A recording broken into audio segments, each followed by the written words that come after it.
नमस्कार प्यारे बच्चों, कैसे हैं आप। आशा करती हूँ अच्छे होंगे। तो आज हम करेंगे आपकी अभ्यास पुस्तिका का अध्याय 5 भारत रत्न विश्वेश्वरैया। शुरू करने से पहले आपसे गुजारिश है कि मेरे चैनल को प्लीज़ सब्सक्राइब करें, दोस्तों के साथ शेयर करें और लास्ट में एक कमेंट ज़रूर लिखें। तो चलिए शुरू करते हैं। लेसन 5 भारत रत्न विश्वेश्वरैया। ये लिखा है डॉक्टर बाल शौरी रेड्डी ने। लेखक परिचय यानी कि सबसे पहले जान लेते हैं कि किसने इसे लिखा है। उपन्यासकार, बाल साहित्यकार और अनुवादक डॉक्टर बाल शौरी रेड्डी का जन्म 1928 को आंध्र प्रदेश के गोडूर में हुआ। आपकी आरंभिक शिक्षा गांव में तथा उच्च शिक्षा इलाहाबाद और वाराणसी में हुई। तो ये एक नॉवल लिखने वाले थे, एक जो किड्स के लिए जो लिटरेचर होता है वो लिखते थे और इसके अलावा वो ट्रांसलेशन भी करते थे। और इनका जन्म हुआ आंध्र प्रदेश में। इनका जो प्राइमरी एजुकेशन है वो इनके गांव में ही हुई है और जो हायर स्टडीज़ के लिए इलाहाबाद और वाराणसी में गए थे। आपको बनारस हिंदू विश्वविद्यालय तथा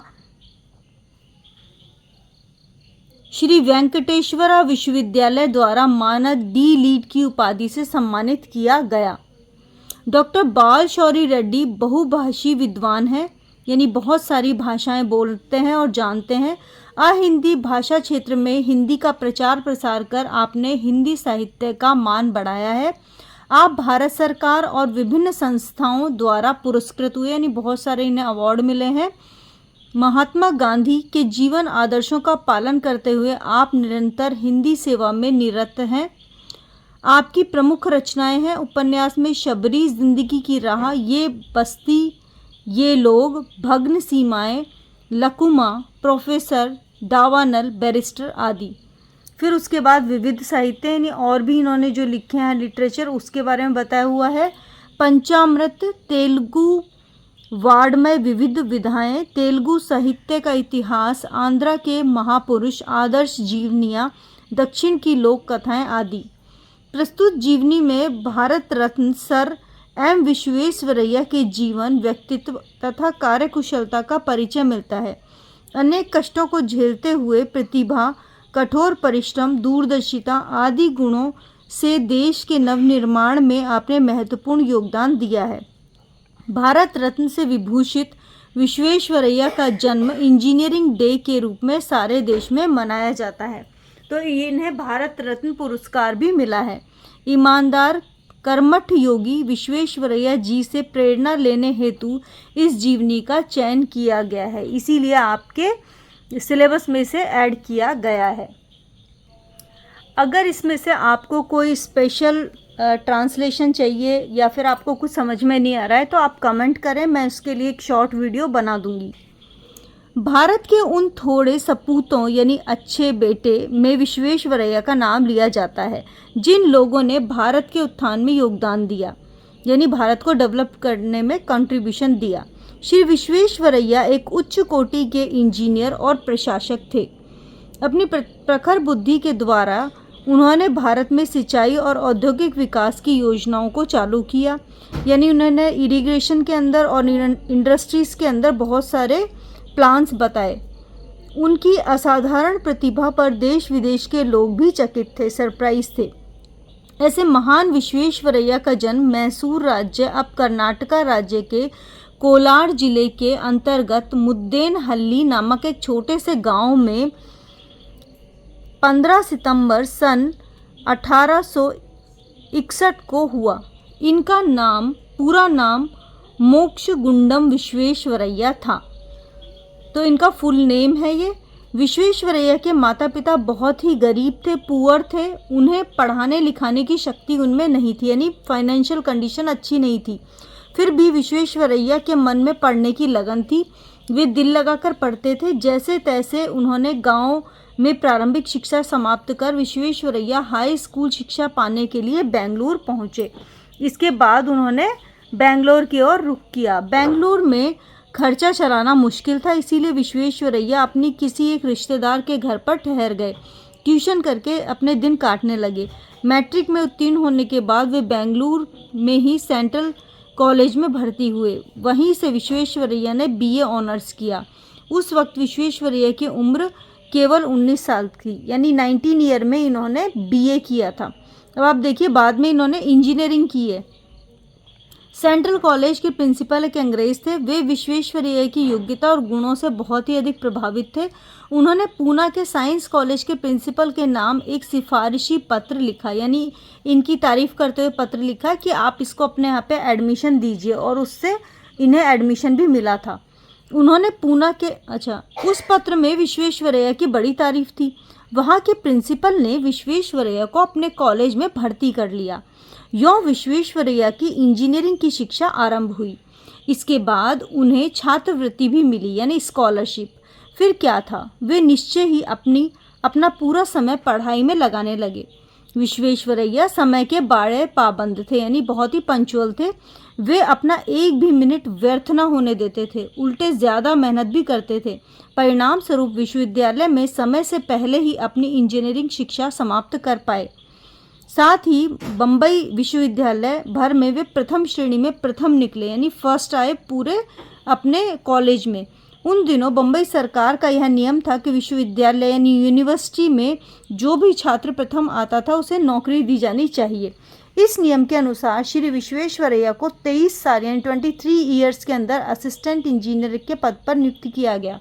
बम्बई सरकार की नौकरी करते हुए विश्वेश्वरैया ने नहरों के निर्माण कार्य में बड़ी दक्षता प्राप्त की, यानी उन्होंने इरिगेशन सिस्टम जो है उसके ऊपर काम किया।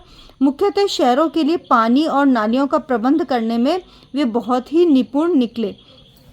तो शहरों के अंदर भी जो ड्रेन सिस्टम है उसके ऊपर भी इन्होंने बहुत अच्छा काम किया। शहरों के लिए पीने के पानी की व्यवस्था करना आसान काम न था। पानी को इकट्ठा करना तथा घरों तक पहुंचाने में असाधारण मेधा की जरूरत थी, यानी बहुत अधिक दिमाग लगाने की जरूरत थी। इसीलिए अनेक प्रमुख नगरों के लिए पानी और नालियों की व्यवस्था करने हेतु वे निमंत्रित किए गए थे, यानी उन्होंने इतनी महारत हासिल कर ली थी उसमें।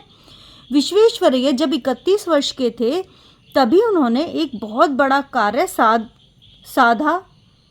लिया। वह है शक्कर बैराज और वाटर वर्क्स का निर्माण करना। यह बात 1894 की है। उन दिनों सिंध प्रांत मुंबई राज्य का हिस्सा था। आज वह प्रांत पाकिस्तान में है। सिंध का एक बहुत बड़ा भाग रेगिस्तान है, यानी डेजर्ट है। उस प्रांत में शक्कर नामक एक छोटा सा शहर है, सिटी है। इस शहर के लिए पानी का प्रबंध करने का कार्य विश्वेश्वरैया को सौंपा गया।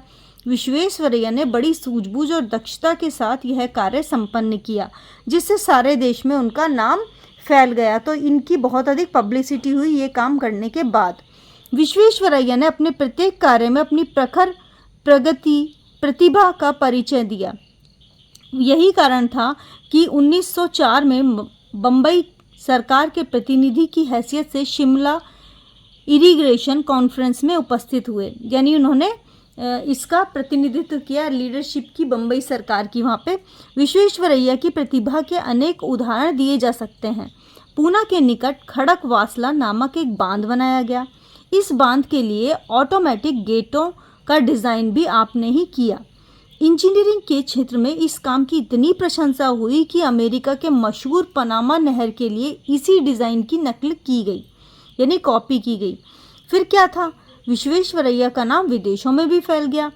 विश्वेश्वरैया ने जब बम्बई और सिंध के वाटर वर्कर्स का प्रबंध करने में बड़ा नाम कमाया, तब सन 1906 में अदन से उन्हें बुलावा आया। वहाँ पर भी उन्होंने शहरों के लिए पानी का इंतज़ाम किया और नालियाँ भी बनाई। इस कार्य के साथ उनका बहुत नाम हुआ। साथ ही वे देश के बहुत बड़े इंजीनियरों में गिने जाने लगे। उस समय वे बड़ी बड़ी योजनाओं के लिए अपनी सलाह लेना ज़रूरी समझा जाने लगा, यानी उनसे मशवरा लिया जाता था। इधर उनकी खूब पदोन्नति भी हुई, यानी उनको बहुत सारा बार बार उनको पदोन्नति हो रही थी उनकी। विश्वेश्वरैया की ख्याति और पदोन्नति देखकर कुछ इंजीनियर उनसे ईर्ष्या करने लगे। तो जब उन्हें बहुत ज़्यादा पदोन्नति यानी प्रमोशन मिलने लगा तो दूसरे लोग उनसे जलस फील करने लगे। इसके दो कारण थे। एक तो विश्वेश्वरैया की उम्र उस वक्त केवल 47 वर्ष की थी, यानी बहुत ही यंग कह सकते हैं। और दूसरी बात, वे अनेक पुराने और सीनियर इंजीनियरों से वेतन और पद की दृष्टि से आगे बढ़ गए थे। वे सुपरिटेंडेंट इंजीनियर पहले से ही थे, तो इस पर हर बात में उनकी सलाह ली जाती थी, यानी देश विदेश में हर जगह उनका नाम था, सब लोग उनसे सलाह मशवरा करते थे। तो ये लोग जो है, कुछ लोगों को ये बात अच्छी नहीं लगती थी। इस प्रकार अपने ही पेशे के लोगों में असंतोष देख विश्वेश्वरैया ने एक दिन अचानक नौकरी से इस्तीफा दे दिया, रिजाइन कर दिया। नियमानुसार उन्हें पेंशन मिल नहीं सकती थी, मगर उनकी विशिष्ट सेवाओं और योग्यताओं को देखते हुए उन्हें पेंशन दी गई। तो लोगों के क्रिटिसिज्म को वो सहन नहीं कर पाए, उन्होंने रिजाइन दिया। नौकरी से निवृत्त हो पेंशन पाने के बाद विश्वेश्वरैया हैदराबाद राज्य के इंजीनियरिंग सलाहकार नियुक्त किए गए। उन दिनों हैदराबाद रियासत पर निज़ाम नवाब का शासन था। नवाब दुनिया के सबसे बड़े अमीर माने जाते थे, परंतु हैदराबाद नवाब के सामने एक मुसीबत आ खड़ी हुई। वह थी मूसी नदी में बाढ़ यानी फ्लड। हर वर्ष मूसी में भयंकर बाढ़ें आती थी, इस वजह से खूब तबाही होती थी। उस बाढ़ का पानी हैदराबाद नगर में घुस जाता था, जिससे सारे कामकाज बंद हो जाते थे। विश्वेश्वरैया ने मूसी नदी पर काबू पाने की योजना बनाई, बांध बनवाए, डैम बनवाए, साथ ही हैदराबाद नगर के लिए पानी और नालियों का भी अच्छा इंतजाम किया। हैदराबाद नगर को सुंदर बनाने की योजना बनाई। नगर के बीच बाग ए आम नाम का एक सुंदर पब्लिक गार्डन बनाने की भी आप ही की योजना का फल है। यह सुंदर नगर आज भी आंध्र प्रदेश की राजधानी है। तो हैदराबाद जो है वो उसका डेवलपमेंट जो है वो डॉक्टर विश्वेश्वरैया ने ही किया। दक्षिण की रियासतों में हैदराबाद के बाद मैसूर का नंबर आता है। मैसूर के राजा उस समय कृष्णराज ओडेयर थे। वे कुशल शासक ही नहीं अपितु दयालु हृदय भी थे। वे हमेशा अपनी प्रजा को सुखी देखना चाहते थे। इसके लिए वे नई नई योजनाएं कार्यान्वित करना चाहते थे, यानी नए नए प्लान बनाते थे। उन्होंने अपने उद्देश्यों की पूर्ति हेतु मैसूर के महाराजा ने विश्वेश्वरैया को मैसूर आने का आमंत्रण दिया। विश्वेश्वरैया भी मैसूर राज्य के निवासी थे। उन्होंने भी अपनी मातृभूमि की सेवा करने में आनंद का अनुभव हुआ। वे मैसूर के चीफ इंजीनियर के पद पर नियुक्त हुए। इस पद पर उन्होंने 3 वर्षों तक कार्य किया। विश्वेश्वरैया का कार्यकुशलता और शासन पटुता पर महाराज मुग्ध हो गए। उन्होंने 30 साल बाद विश्वेश्वरैया को अपना दीवान नियुक्त किया। इस पद पर वे 6 साल तक कार्य करते रहे। इन 9 वर्षों की अवधि में विश्वेश्वरैया ने अपनी योजनाओं पर अमल कर मैसूर राज्य का नक्शा बदल डाला। तो मैसूर का डेवलपमेंट भी इन्होंने किया। विश्वेश्वरैया के दीवान पद पर कार्य करते समय राज्य में हर विभाग में सुधार किया गया, नई नई योजनाएं आई, राज्य की आमदनी बढ़ी यानी इनकम बढ़ी, बड़े बड़े कारखाने यानी इंडस्ट्रीज आई, नई नहरें यानी कैनाल बने के द्वारा 1.5 लाख एकड़ भूमि की सिंचाई इरिगेशन का इंतजाम हुआ। मैसूर राज्य के शिव समुद्रम जलप्रपात पर बिजली पैदा करने का कारखाना उन्हीं की देखरेख में लगाया गया। विश्वेश्वरैया ने औद्योगिक दृष्टि से मैसूर राज्य के स्वरूप को बदलने का सफल प्रयत्न किया। उन दिनों में भी विश्वेश्वरैया ने अनुभव किया कि किसी प्रदेश की प्रगति और समृद्धि उस प्रदेश की सिंचाई व्यवस्था और औद्योगिक उन्नति पर निर्भर होती है। यही कारण है कि उन्होंने मैसूर राज्य में चंदन का तेल, सीमेंट, साबुन, इस्पात तथा कागज के कारखाने खोले। भद्रावती में स्थापित इस्पात का कारखाना उन्हीं के पर्यवेक्षण यानी उनके ही ऑब्जर्वेशन में ये बना है।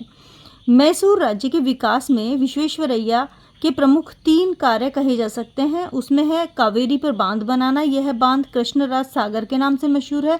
इस बांध के निर्माण में जहां उद्योगों के लिए बिजली प्राप्त हुई यानी इंडस्ट्रीज के लिए इलेक्ट्रिसिटी मिली, वहीं सिंचाई के लिए पानी मिला। मैसूर राज्य के विकास में कृष्णराज सागर का प्रमुख स्थान है, क्योंकि भारत में यह बांध अपने ढंग का पहला था। इसका पूरा श्रेय विश्वेश्वरैया को प्राप्त होता है। इस बांध को देखने के लिए दूर दूर से लोग आते हैं और बनाने वाले की तारीफ करते न थकते थे। मैसूर में वास्तव में इंद्रपुरी बनाने का श्रेय विश्वेश्वरैया को प्राप्त है। नगर को सुंदर बनाने की दिशा में वृंदावन उद्यान उन्हीं की योजनाओं का सुंदर परिणाम है। वह नंदवन माना जाता है भारत के सुंदर उद्यानों में से एक है। तो दीवान के पद पर कार्य करते श्री विश्वेश्वरैया ने मैसूर के शासन व्यवस्था में भी कई सुधार किए। पंचायतों की व्यवस्था की, गांव और शहरों की जनता के प्रतिनिधि चुने गए, तो जो वहाँ के सुधार कार्यों में सरकार को सलाह देने लगे। इस प्रकार जनता और सरकार के बीच सहयोग की भावना बढ़ी। फलतः राज्य का अच्छा विकास हुआ। विश्वेश्वरैया ने मैसूर राज्य के लिए एक बैंक भी बनाया। इस प्रकार राज्य के आर्थिक विकास में उनकी देन अद्भुत है। यानी विश्वेश्वरैया हैं वो बहुत ही अधिक टैलेंटेड थे और उन्होंने अपने टैलेंट का यूज़ करते हुए बहुत सारे सुंदर स्थान बनाए, जैसे हैदराबाद हुआ, मैसूर हुआ, जो आज भी हैं और आप देख सकते हैं उनके कार्यों को आज भी। शिक्षा के क्षेत्र में भी विश्वेश्वरैया ने राज्य की अभूतपूर्व उन्नति की। उन दिनों दक्षिण में केवल मद्रास विश्वविद्यालय स्थापित था। उस समय सारे देश में केवल 5 विश्वविद्यालय काम कर रहे थे। विश्वेश्वरैया ने मैसूर राज्य के लिए एक अलग विश्वविद्यालय की स्थापना करना चाहा। इस प्रयत्न में उन्हें अनेक बाधाओं का सामना करना पड़ा। आखिर वे अपने प्रयत्न में सफल हुए। विश्वेश्वरैया के अथक प्रयत्नों के कारण मैसूर राज्य ने हर दिशा में उन्नति की। लोग भी खुशहाल हुए। उनका प्रभाव पड़ोसी राज्य मद्रास पर पड़ा। मद्रास के लोग भी अपने प्रदेश की तरक्की करना चाहते थे, मगर मद्रास राज्य पर अंग्रेजों का शासन था। अंग्रेजों द्वारा मद्रास राज्य की उन्नति करना नहीं चाहते थे और वहाँ मैसूर राज्य की उन्नति भी उनसे देखी नहीं जा रही थी। उन लोगों ने विश्वेश्वरैया के विरुद्ध मैसूर महाराजा के कान भरना शुरू किया। ऐसी दशा में विश्वेश्वरैया ने वहाँ काम करना अपनी शान के विरुद्ध समझा और 1918 ईस्वी तक उस पद से इस्तीफा दे दिया, वहाँ से भी रिजाइन दिया। मैसूर राज्य के दीवान पद से हटने के बाद विश्वेश्वरैया विदेश की यात्रा करने पर चल पड़े। भारत लौटने पर सरकार ने उन्हें अनेक विकास योजनाओं की समिति का सदस्य नियुक्त किया। उन दिनों भारत सरकार नई दिल्ली की राजधानी बन चुका था। इसके निर्माण के लिए देश में प्रमुख इंजीनियरों की एक कमेटी बनाई गई, जो नई दिल्ली राजधानी कमेटी कहलाई। विश्वेश्वरैया इस कमेटी के प्रमुख सदस्य थे। विश्वेश्वरैया ने मैसूर के विकास में जो प्रशासन कुशलता दिखाई, उससे प्रभावित हो टाटा कंपनी ने उन्हें अपने इस्पात कारखाने का डायरेक्टर नियुक्त किया। अनेक वर्षों तक इस पद पर कार्य करते हुए इस्पात कारखाने के विकास में विश्वेश्वरैया ने अपनी सारी शक्ति लगा दी। देश के अनेक विश्वविद्यालयों ने अपने सर्वोच्च उपाधियां देकर विश्वेश्वरैया के प्रति अपना आदर प्रकट किया।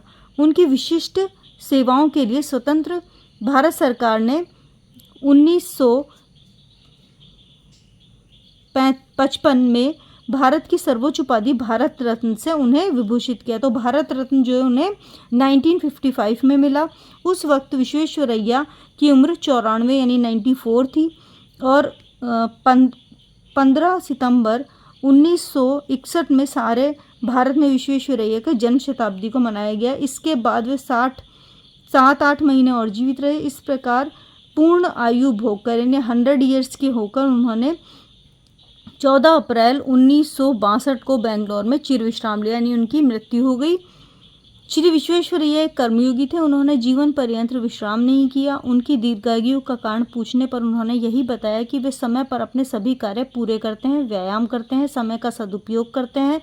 वे सदा मेहनत करते थे तथा दूसरों से भी यही आशा रखते थे। उनका विश्वास था कि भारत में आलसियों की संख्या अधिक है, इसीलिए हमारा देश अमेरिका और जापान जैसी तरक्की नहीं कर पा रहा है। उनका विश्वास था कि जिस दिन हम लोग अपने आलसीपन को त्याग देंगे, उस दिन हमारे देश का विकास होगा। विश्वेश्वरैया जी सेवा भाव को अत्यंत पवित्र आचरण मानते थे। जिंदगी भर देश तथा मानव समाज की सेवा में लगे हुए थे। विश्वेश्वरैया जैसे एक दर्जन कर्मयोगी इस देश में पैदा हो जाते तो हमारे देश का स्वरूप ही बदल जाता।